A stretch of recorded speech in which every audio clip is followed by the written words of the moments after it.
How to shut down your laptop using only keyboard. In this quick tutorial, I'm going to be showing you guys how you can easily shut down your laptop only using your keyboard. So the first thing that you want to do is press Windows and X key together. Windows plus X, and something like this, dialog box will pop up. This menu section, and you can see different letters on each of these menu are underlined. So that means if you press any of these letters that are underlined, it will open up these another menu from these menus. So what you want to do is get down to shut down or sign out. For that, you need to, U is underlined, so you need to press on U. So again, Windows plus X, and if you press U, it will bring out another menu where you can sign out, and to do that you have to press letter I because it's underlined. To make your laptop go to sleep, you have to press on S. To shut down, you have to do U, and to restart R.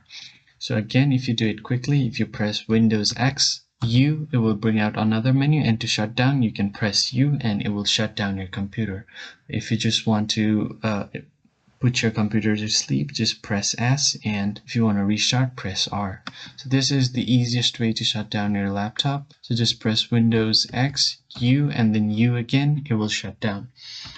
There is one more method that you can do. It's Alt plus F4. So what you have to do is press Alt plus F4, but in some cases you will have to press the function button as well. So press function Alt plus F4 and it will bring out this shutdown menu.